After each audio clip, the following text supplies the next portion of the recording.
Hey all, Assalamu alaikum. Welcome to my channel Tasli Creating. Today நம்ம class 12 தான் பார்க்க போகிறோம். 11ல ப்ளவுஸ் மார்க்கிங் பார்த்துருப்போம். 12ல வந்து நெக் டிசைன், சிம்பிளாக நெக் டிசைன் எப்படி போடுறதுன்னு தான் பார்க்க போகிறோம். வாங்க எப்படி போடுறதுன்னு பார்த்துடலாம். ஃபஸ்ட்டு ஃப்ரேமில் எப்படி கிளாத்தை ஃபிக்ஸ் பண்ணுறது தான் பார்க்க போகிறோம். நான் வந்து ஆல்ரெடி உங்களுக்கு ஸ்டார்டிங் வீடியோவில் சொல்லியிருப்பேன். இருந்தாலும் நம்ம மார்க் பண்ணதுக்கப்புறம் இன்னொரு வாட்டி சொல்லி காட்டுறேன். பாருங்கள், இந்த மாதிரி தான் பண்ணணும். அதாவது அந்த டைட் பண்ணுறதை வந்து மேலே வைக்கணும். டைட் பண்ணுற ஃப்ரேமை மேலே வைக்கணும். டைட் பண்ணாமல் இன்னொரு சர்க்கிள் ஃப்ரேம் வந்து கீழே வச்சு நல்லா டைட் பண்ணணும். எல்லா சைடுமே நல்லா கிளாத்தை இழுத்து விட்டு அந்த ஸ்க்ரூவை டைட் பண்ணிட்டீங்கன்னா உங்களுக்கு அப்படியே நிற்கும். நீங்கள் லூஸாக டைட் பண்ணாமல் லூஸாக வச்சுருந்தீங்க அப்படின்னா உங்களால் ஸ்டிச் போட முடியாது. அதை வச்சு நீங்கள் கண்டுபிடிச்சிடலாம் நீங்கள் தப்பாக பண்ணியிருக்கீங்க அப்படின்னு சொல்லிட்டு. இந்த மாதிரி நான் எப்படி இழுக்கிறேனோ அந்த மாதிரி எல்லா சைட்லேயுமே இழுத்து ஃபஸ்ட்டு பண்ணிடுங்க. அதுக்கப்புறம் ஸ்டாண்ட் வச்சு அதுக்கு மேலே அந்த நம்ம ஃபிக்ஸ் பண்ணியிருக்கோம் இல்லையா, ஃப்ரேமை தூக்கி வைக்கணும். ஃப்ரேமை வச்சுட்டு சைடில் ஃபுல்லாக அதை கொஞ்சம் அழுத்தி விட்டிங்கன்னா அந்த ஃப்ரேம் வந்து அதில் கரெக்டாக போய் இது உட்காந்துரும், அட்டாச் ஆகிடும் அதோடய சேர்த்து. அதுக்கப்புறம் நீங்கள் வந்து ஃப்ரேமை மறுபடியும் கலட்டினா மட்டும் தான் கழட்ட முடியும். நீங்கள் அதில் உட்காரல, அதாவது அதில் போய் ஃபிக்ஸ் ஆகலை அப்படின்னாக்கா நீங்கள் ஃப்ரேமை வந்து அட்ஜஸ்ட் பண்ணணும். ஃப்ரேம் அட்ஜஸ்ட் பண்ணக்கூடாது, ஸ்டாண்டை அட்ஜஸ்ட் பண்ணி உங்களுக்கு ஏற்ற மாதிரி நீங்கள் போட்டுக்கணும். வாங்க, நம்ம வந்து ஃபஸ்ட்டு இந்த சரி த்ரெட் தான் எல்லாத்துக்குமே யூஸ் பண்ண போகிறோம். சரி த்ரெட் வந்து நான் எதுக்காக இந்த அரைஞ்சி விட்டுருக்கேன்னா, அதாவது இது வந்து வெட்டி தைக்கிற மாதிரி இருந்துச்சுன்னா அரைஞ்சி விட்டு வச்சுருப்பேன். அதுக்காக தான் அந்த அரைஞ்சி. நீங்களும் போடும்போது இந்த அரைஞ்சி விட்டுட்டே போடுங்க. இப்போ நான் வந்து செயின் ஸ்டிச் தான் போடுறேன். ஃபஸ்ட்டு எப்போவுமே நம்ம வந்து இதில் தான் ஆரம்பிக்கணும். நீங்கள் எந்த ஆரி ஒர்க் போட்டாலும் செயின் ஸ்டிச் போடக்கூடாது. அதாவது ஒரு லைன் மட்டும் போடாமல் நான் 3 லைன் போடுவேன். பாருங்கள், வீடியோவில் பார்த்தா தெரியும். அதே மாதிரி இந்த வீடியோவில் நான் வந்து பாதி, அதாவது நெக்லேயே பேக் சைடில் நெக்லேயே ஒரு பக்கம் மட்டும்தான் போடுவேன். இன்னொரு பக்கம் போட முடியாது, ஏன்னா வீடியோ லென்த்தாக போகும் அப்படிங்கிறனால இது போட முடியாது. சிம்பிள் டிசைன்னா ஆரம்பத்துலேயே சொல்லியிருப்பேன் இல்லையா, அதுக்காக மட்டும்தான். ஏன்னா நான் வீடியோலேயே ஃபுல்லாக காட்டணும், அதுவும் இல்லாமல் ஃபுல்லாக போட முடியாது அப்படிங்கிறதுக்காக நான் உங்களுக்கு சிம்பிளாக போட்டு காட்டுறேன். வீடியோவில் பார்த்து தெரியும், ஒரு ஹாஃபாக பிரித்து பார்த்தீங்களா, அது வரைக்கும் போடுங்க. நீங்கள் ஒர்க் பண்ணி போடும்போது, அதாவது கிளாஸ் ஸ்டார்ட் பண்ணி நீங்கள் ஒர்க் பண்ணி சென்ட் பண்ணும்போது நீங்கள் ஃபுல்லாக போட்டு தான் ஆகணும். இந்த வீடியோவில் டைம் பத்தாது அப்படிங்கிறதுக்காக நான் வந்து பாதி போடுறேன்.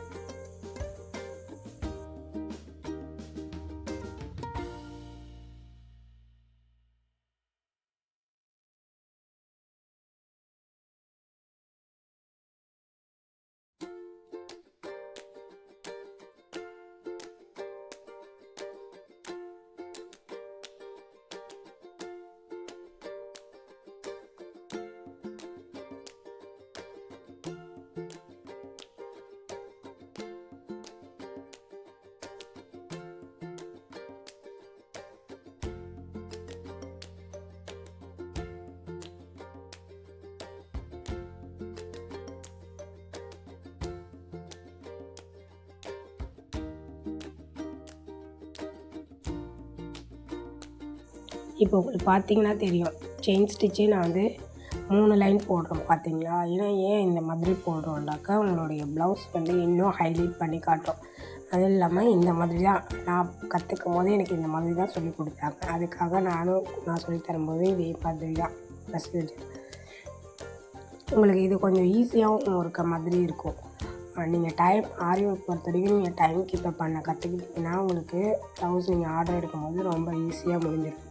இப்போ இந்த 3 லைனுமே முடிஞ்சிருச்சு பார்த்திங்கன்னா தெரியும் உங்களுக்கு. இதுவே வந்து பார்டர் மாதிரி தெரியுதா. இதுக்கப்புறம் நம்ம வந்து சுகர் பீட்ஸோ இல்லை நமக்கு என்ன டிசைன் பிடிச்சிருக்கோ அதை வந்து போட்டுக்கலாம். அப்புறம் கிளாஸ் ஸ்டார்ட் பண்ணதுக்கப்புறம் நீங்கள் எனக்கு சென்ட் பண்ணும்போது நான் என்ன டிசைன் போட்டு காட்டியிருக்கணும் அதே தான் போடணும். நீங்கள் ஒரு டிசைன் யூடியூப் பார்த்து அந்த மாதிரி போடக்கூடாது, ஏன்னா எல்லா ஸ்டூடெண்ட்ஸும் ஒரே மாதிரி இருக்கணும் அப்படிங்கிறதுக்காக தான் இந்த கிளாஸு. ஓகேவா.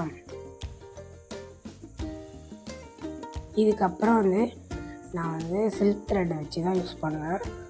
பாருங்கள், சில்க் த்ரெட்டை வச்சு தான் பீட்ஸே நான் வந்து லோட் பண்ணுவேன். பீட்ஸ் லோட் பண்ணும்போது இப்போ ஒரு வீடியோ சொல்லியிருப்பேன் 2 பீடு 3 பீடு அந்த மாதிரிலாம் யூஸ் பண்ணுறதுக்கு. ஆனால் நான் இந்த டிசைனில் வந்து ஒவ்வொரு ஒரு பீட் ஸ்டிச்சு, இன்னொன்று வந்து செயின் ஸ்டிச் அப்படி போட்டிருப்பேன் மாற்றி. நீங்கள் அதையும் பார்த்து கொஞ்சம் கவனமாக போடுங்க. வீடியோ புரியலை அப்படின்னா ஒரு வாட்டிக்கு 2 வாட்டி மறுபடியும் பார்த்து அதை பண்ணுங்கள். அதே மாதிரி உங்களுக்கு ஏதாவது டவுட்ஸ் இருந்தாலும் எனக்கு வாட்ஸ்அப்லேயோ இல்லை இன்ஸ்டாலேயோ இல்லை யூடியூப்லேயோ கமெண்ட் பண்ணுங்கள். இன்ஷால்லா நான் உங்களுக்கு கண்டிப்பாக ரிப்ளை பண்ணுவேன். எல்லா ஸ்டூடெண்ட்ஸ்க்குமே இது புரியணும் அப்படிங்கிறதுக்காக தான் பண்ணிகிட்ருக்கோம்.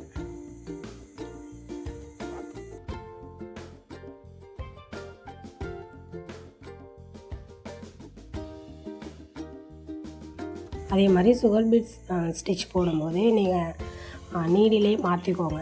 நான் சொல்லியிருப்பேன் ஆல்ரெடி.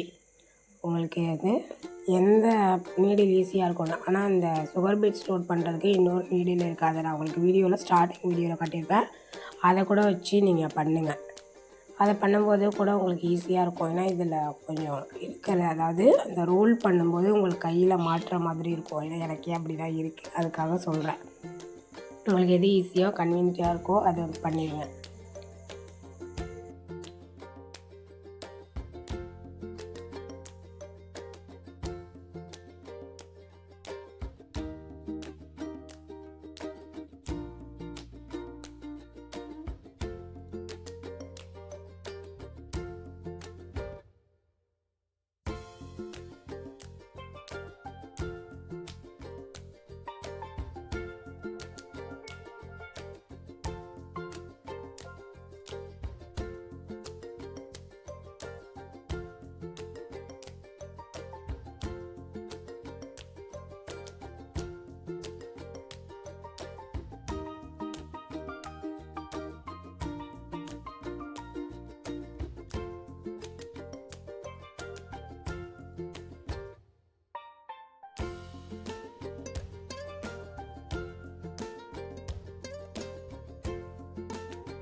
இப்போ இந்த ஒரு லைன் ஃபுல்லாகவே நம்ம பீட்ஸ் லோட் பண்ணி முடிச்சாச்சு. நான் ஆரம்பத்திலே சொல்லியிருப்பேன், ஒரு செயின் ஸ்டிச்சு ஒரு பீட்ஸ் அந்த மாதிரி வச்சு போட்டிங்கன்னா உங்களுக்கு அது தனியாக யூனிக்காக தெரியும். அந்த டிசைனுமே நான் கிளாஸ் 5லேயும் 6லேயும் சொல்லியிருப்பேன். அதுக்கப்புறமா நம்ம பால் செயின் வச்சு ஒரு டிசைன் க்ரியேட் பண்ண போகிறோம். இது ஒரு லைன் முடித்ததுக்கப்புறம் இதுக்கப்புறம் நம்ம நான் வீடியோவில் ஆல்ரெடி காட்டியிருப்பேன், பீட்ஸ்லேயே டிஃப்ரெண்ட் டைப்ஸ் ஆஃப் பீட்ஸ் இருக்குது. 0.5 mm இருக்குது, 10 mm இருக்குது. 5 mm 10 mmலாம் நீங்கள் வாங்கி யூஸ் பண்ணும்போது உங்களுக்கு ஒர்க்கு சீக்கிரம் இந்த மாதிரி இருக்கும். அதையும் நீங்கள் வச்சு யூஸ் பண்ணி பாருங்கள். நான் இதில் என்ன டிசைன் காட்டுறேனோ கிளாஸ் போடும்போது நீங்கள் இதே மாதிரி தான் பண்ணணும். ஏன்னா ஒவ்வொருத்தரும் ஒவ்வொரு மாதிரி போட்டுவாங்க அப்படின்னா நான் சர்டிஃபிகேட் கொடுக்க முடியாது. அதுக்காக தான் சொல்கிறேன். நான் என்ன பண்ணுறேனோ நீங்கள் அதே மாதிரி பண்ணிவிடுங்க.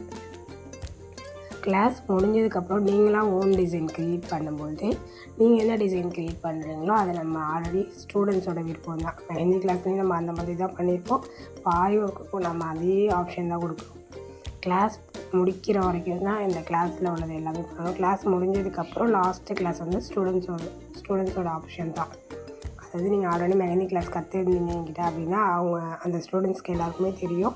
அவங்க எல்லாருக்குமே நம்ம ப்ராப்பராக சர்டிஃபிகேட்டும் கொடுத்துட்ருக்கோம். அதே மாதிரி இந்த ஆரி ஒர்க் கிளாஸ்க்குமே ஃப்ரீயாக முடிச்சதுக்கப்புறம் சர்டிஃபிகேட்டும் கொடுப்போம் இன்ஷா அல்லாஹ்.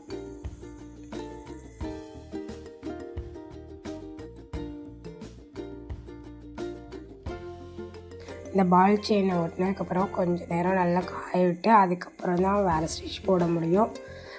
வீடியோ பெருசாக இருக்கிறதால என்னால் ஒரே வீடியோவில் எல்லாத்தையும் போட முடியல. பேலன்ஸ் கிளாஸ் வந்து இதோடைய பார்ட் 2 வீடியோ வந்து கிளாஸ் 13 வரும் இன்ஷா அல்லாஹ். கொஞ்சம் வெயிட் பண்ணி பாருங்கள். வீடியோவில் எதுவும் டவுட் இருந்துச்சு, அதாவது கிளாஸில் ஏதாவது டவுட் இருந்துச்சு அப்படின்னா கண்டிப்பாக கமெண்ட் பண்ணுங்கள். வீடியோ பிடிச்சிருச்சு அப்படின்னா லைக் பண்ணுங்கள், ஷேர் பண்ணுங்கள், சப்ஸ்கிரைப் பண்ணுங்கள். தேங்க்ஸ் ஃபார் வாட்சிங்.